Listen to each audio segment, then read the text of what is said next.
Saiu o primeiro episódio de O Cavaleiro dos Sete Reinos, então bora pra nossa análise de primeiras impressões. E aí, seus geeks, tudo certo? Eu sou o Marcos Veloso e é bom demais estar de volta para falar de Westeros e do mundo de Game of Thrones, desta vez com o Cavaleiro dos Sete Reinos, uma série que se passa 100 anos antes dos eventos de Game of Thrones, da história da Daenerys e tudo mais, e 100 anos depois, arredondando, né, gente, do que a gente tá vendo em House of the Dragon. Antes de eu começar a falar sobre isso, tenho que reforçar para vocês, tranquilizar todo mundo que não tem spoilers do livro aqui. O livro que a série adapta é este aqui, mas eu não vou dar spoilers dos livros, tanto que eu vi o episódio com o meu irmão que não leu nada, e aí já deu pra eu dar uma sondada ali das coisas que eu posso ou não falar pelo entendimento que ele teve de tudo. Vou dar pistas pra vocês de coisas que vocês têm que ficar atentos pros próximos episódios, mas sem spoilers de coisas que ainda não foram mostradas na série. Então chega de enrolação e bora falar desse episódio 1. Primeiro de tudo é que essa série, ela segue algumas diferenças em relação à estrutura que a gente está acostumado com Game of Thrones e House of the Dragon. A primeira delas, deu pra se reparar, é na abertura, que aqui não tem. E a segunda é na duração, diferente de Game of Thrones e House of the Dragon, que a gente tem episódios de 1 hora, 50 minutos. Aqui a gente teve o episódio mais longo da temporada, que passou um pouco de 40 minutos, mas os outros episódios terão ali por volta de 30 e 40 minutos. Isso porque essa primeira temporada, que terá apenas 6 episódios, ela vai adaptar esse torneio de Valfreixo que o Duncan chegou agora. Então assim, não tem muita coisa além disso, né? Eles vão focar numa história um pouco menor. A parada legal de O Cavaleiro dos Sete Reinos é que eles nos mostram o que está acontecendo em Westeros, tretas políticas e tudo mais, do mesmo jeito que a gente está acostumado em outras séries, mas por um outro ponto de vista. Então a gente vai ver o Westeros agora pelo ponto de vista do Duncan, que é um ponto de vista mais civil. A gente está acostumado a acompanhar Daenerys, Cersei, os Lannister, os Stark, os Targaryen, que a gente está sempre vendo as pessoas que estão disputando o trono. Agora a gente vai ver uma pessoa nascida na Baixada das Pulgas, que é o Duncan, o entendimento dele de mundo e como essas coisas influenciam nele. E a série começa mostrando Duncan enterrando o Sir Arlan de Centaur, que é o cavaleiro que criou o Duncan, basicamente. Ele encontra o Duncan criança lá na Baixada das Pulgas, se impressiona pelo tamanho do Duncan e leva o Duncan para ser o escudeiro dele. Então ele ensina o Duncan um pouco de luta, ensina modos também. A gente viu, foi bem legal essa cena, porque enquanto ele tá enterrando o Sir Arlan, em termos de semelhança com o livro, tá perfeito, tá? Enquanto ele tá lá enterrando o Sir Arlan, ele tá lembrando de momentos deles dois, o Sir Arlan meio rígido ali. Então foi bem legal como eles mostram esses flashes bem rapidinhos, que já dá pra gente ter uma noção da relação deles, de como era, né? E aqui, depois que ele perdeu o cavaleiro dele, ele fica meio sem rumo, sem saber o que fazer, e ele até cogita voltar para Porto Real. Baixada das Pulgas é a parte pobre de Porto Real, aquela parte onde a Marjorie vai visitar em um momento de Game of Thrones, onde a Rhaenyra, ainda interpretada pela Miriel Cox, se disfarça para ir andar com o Daemon no meio da galera. Essa é a Baixada das Pulgas, é de lá que o Duncan é, e agora ele fica pensando ali com os cavalos que sobraram para ele, né, o que ele vai fazer da vida dele, já que ele não é um cavaleiro. O cavaleiro era o mestre, o mentor dele. E aí ele meio que tá assim, ele quer ir pra Valfreixo, ele sabe que vai ter um torneio ali perto e tudo mais, e só que ele sabe que é errado, porque ele não foi ungido cavaleiro, então ele não pode fazer isso. O Sir Arlan de Centaur, ele não ungiu ele cavaleiro, ele inventou essa história, né? Mais pra frente no episódio a gente vê ele falando, porque não tem ninguém pra provar, não tem ninguém pra desmentir. Então é uma coisa que ele tem assim provas, né? Ele tem a espada do Sir Arlan, ele tem várias noções cavaleirescas e tudo mais, mas ele não foi de fato ungido. Aí começa rapidinho a trilha de Game of Thrones tocar, mas é bem rápido porque ela é interrompida do pior jeito possível, com ele soltando um belo de um barro. E aí o Duncan começa a jornada dele solo agora. Ele entra numa estalagem e tem um garotinho ali que ele acha que é o filho da estaleira e fala, ó, cuida dos meus cavalos aí. Aí ele entra lá pra comer, ela pergunta do filho, ele fala se o filho tá lá e tudo mais. Vida que segue. No momento que ele tá comendo, uma pessoa, aqui dá a primeira dica do episódio pra vocês ficarem atentos. Uma pessoa olha pra ele e fala, eu sonhei com você, fique longe de mim. A gente sabe quem são as pessoas do mundo de Westeros, de Game of Thrones e de House of the Dragon que têm sonhos.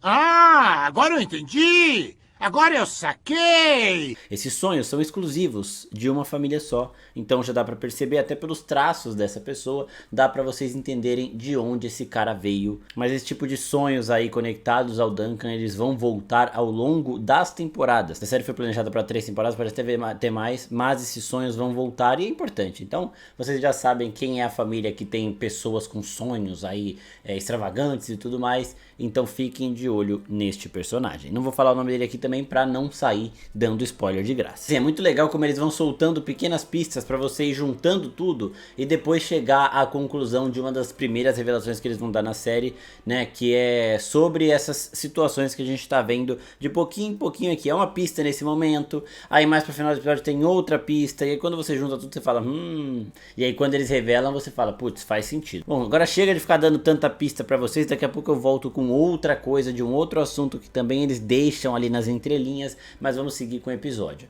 O Duncan, ele come ali, depois ele descobre que o moleque não era o filho da mulher nada, ou seja, o filho da mulher não tá ali, esse moleque é um moleque X, o moleque pede pra ser escudeiro dele, e aí o moleque fala que a mãe dele morreu, ele pergunta se o moleque é órfão, ele dá uma desconversada ali, mas o Duncan não quer escudeiro, ele não se sente ainda também digno de ter um escudeiro, né, e ele segue sozinho, ele é meio broncão, né, aí ele chega em Valfreixo pra tentar se inscrever no torneio, só que você precisa ser um cavaleiro ungido de fato para fazer essa inscrição. Como ele não tem nenhuma prova, nenhuma testemunha de que ele realmente é um cavaleiro, ele precisa encontrar algum cavaleiro que conheceu o mestre dele. E ele sabe que a Casa Dondarrion foi uma das casas que o mestre dele, o Sir Arlan Centaur, o mentor e tudo mais, serviu em uma das batalhas que ele cita de antigamente. Legal aqui é que nós temos os Dondarrion voltando, para quem não se lembra, em Game of Thrones, o Beric Dondarrion, o líder da Irmandade Sem Bandeiras. Então as famílias aqui, esses sobrenomes, é legal essa parte porque a gente vai lembrando também de coisas que a gente viu nas outras séries desse universo. Ele sabe que o mestre dele serviu essa casa, ele precisa encontrar as pessoas dessa casa para ver se eles lembram. Só que assim, né, é um cavaleiro andante. Esses caras, eles comandam exércitos, eles têm centenas de cavaleiros, então é meio improvável que lembre, mas o Duncan tá com muita fé de que vai dar certo. Ele sai, o cara ali das inscrições até gostou dele, é um cara meio broncão também, mas se identificou com ele, viu que ele é bonzinho e tudo mais, então quis ajudá-lo. Sem a testemunha ele não poderia, mas o cara falou, eu preciso só que você ache alguém que comprove que o Sir Arlan que você tá falando era um cavaleiro mesmo, que ele existiu de fato. Tá? Porque o Duncan, por exemplo, pode ter roubado essa espada em algum lugar, pode ter achado, pode ter comprado, né? Então não, a espada ser de um cavaleiro não significa nada. Aqui é legal também uns traços do livro de que o Duncan tem uma dificuldade extrema de falar com mulher, é bizarro, e a série mostra bem isso. Eu também gostei da escolha dos atores, o Duncan e o Egg, eles são perfeitos, eles são o que a gente lê no livro. O Duncan, ele por mais que ele, sei lá, tenha lá os seus mais de 2 metros, pelo menos essa é a intenção que eles têm que passar aqui, ele tem cara de criança também, e você vê que ele tá meio deslocadão, tá meio perdido, então é um ótimo trabalho de atuação, de caracterização, eles estão de parabéns nesse ponto também. E nós encontramos também os Fossey, Raimund e Stefan, que são personagens que vão ser importantes nessa temporada. Já deu pra gente ver quem é o legal e quem é o chatão, né? O legal que é o Fossey de uma casta menor da família. Ele é uma das primeiras pessoas no acampamento a acolher o Duncan, a dar um direcionamento pro Duncan que não sabia nem o que estava fazendo.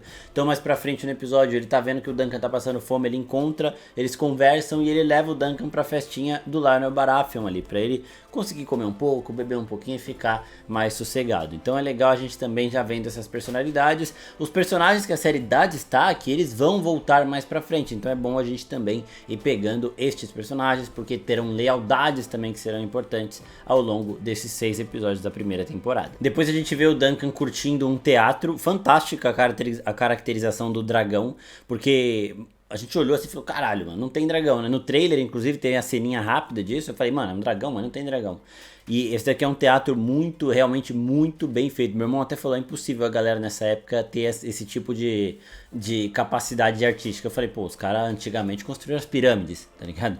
Mas é realmente algo muito bem feito e passa uma sensação de que é um dragão mesmo. As escamas, os movimentos, eles lembram realmente os dragões que a gente tá acostumado a ver em Game of Thrones e House of the Dragon. Sempre bom reforçar que nesta época os dragões estavam extintos e eles eram vistos por muitas pessoas, principalmente os mais jovens, como meras lendas, que talvez nem tivessem de fato existido. Os mais velhos falavam que ouviram falar, que viram dragões, mas os mais novos já começam a desconfiar um pouco dessas histórias. Então aqui, mano, dragão é lenda, tá? E eles colocam nisso porque seria uma criatura de fantasia e é bom pra contar a história.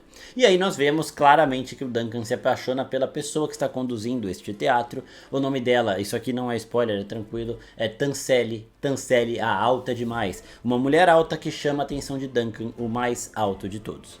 E aí lá nas festinhas do Lionel Baratheon a gente já vê todo aquele carisma dos Baratheon, né? Um cara que gosta de beber, um cara que tem os seus cabelos pretos, a sua barba longa. Então ele lembra muito o Robert, o estilo de vida do Robert também, porque ele fica bebaço ao longo da festa. E ele também é meio debochado, ele é meio alegre, então ele também acolhe o Duncan, mesmo sem o Duncan poder oferecer nada em troca pra ele. Achei bem legal a entrada. O Tempestade Risonha é um personagem que também vai roubar muito a cena. É um personagem que merece ser olhado de perto e essa foi uma ótima introdução para ele. Eles conversam um pouquinho, ele dá alguns conselhos meio ruins, outros nem tanto, mas ele é sempre muito sincero e ele passa total a vibe dos Baratheon, principalmente das histórias que a gente ouviu em relação ao Robert no mundo de Game of Thrones, porque quando a gente vê o Robert já como rei ali, ele tá mais serião, ele tá mais quieto, ele tá sofrendo com um monte de coisa, ele não gosta da Cersei, ele tá meio puto, mas ele na juventude dele era assim. Era putanhão, bebia pra caramba, fazia festa pra caramba, só que era maior, né, mais forte. Tanto que quando o Duncan entra lá, ele olha o Lionel e fala, achei que ele fosse maior também. Só que, não se enganem, tá? Ele é um Baratheon, ele é um Lord Baratheon, ele é muito foda em batalha. Depois que o Duncan termina de beber, faz a festa dele, conversa com o Lionel, ele sai, vai voltar pro acampamento dele, ele encontra o Egg ali. O Egg vira pra ele e fala, eu peguei carona numa carroça e eu quero ser seu escudeiro, entendeu? Você precisa. E o Egg dá umas tiradas nele, fala que ele não é um cavaleiro muito conhecido e ele só conhece os bons. O Duncan precisa de um escudeiro mais do que qualquer outro cavaleiro que tá ali, então eles têm essa conversinha meio brigando aí. Mas que no final acaba funcionando para os dois, porque o Duncan aceita o Egg como escudeiro. E aqui nós temos mais pistas singelas que a trama vai jogando pra gente. No livro é assim também, você vai somando tudo isso e aí você chega às conclusões. Se os mais atentos chegam até antes da revelação em si, que não vai demorar. Mas aqui o Duncan conversa com o Egg e fala, eu vou te levar de volta pra sua mãe, de volta pra sua casa. E aí o Egg fala, então você vai ter que ir pra Porto Real. Aí o Duncan olha pra ele, cheio, todo maltrapilho ali, e fala, ah, você é da Baixada das Pulgas? Porque o Duncan também é de lá, né? Então já ia ter essa conexão. E ele fala, não. E morreu o assunto aí. Se ele não é da Baixada das Pulgas, ele é de King's Landing, tá? Então é outra pista que o episódio vai deixando em relação a pontas soltas que vão se conectar mais pra frente. Aí eles têm uma conversa muito legal que o Egg fala pro Dunk. A estrela cadente, ela só dá sorte pra quem a vê. E enquanto a gente está aqui olhando para o céu, os outros cavaleiros estão olhando para os próprios tecidos, fazendo outras coisas, olhando para suas cabanas, né? Então o Egg ele tá meio que deixando o Duncan confortável pelo fato dele não ter uma cabana, dele não ter uma tenda, né? Porque enquanto todos os outros cavaleiros estão dormindo dentro das tendas, com o céu apagado, eles não estão vendo o que está lá de fora, o Duncan pôde ver a estrela cadente. Né? E o Egg fala, a estrela cadente só dá sorte pra quem a vê. Não é que ela passou, vai dar sorte pra todo mundo, é só pra quem a vê. E aí o Duncan dá uma desconversada, mas depois pensando, ele gosta dessa narrativa, né? Dessa parada de sorte, de poder fazer história e tudo mais. E ele fala, então a sorte então the luck is ours alone, né? A sorte é apenas nossa, de quem viu a estrela passando. O Egg dá uma risadinha, vê que eles conseguiram ter um diálogo conjunto.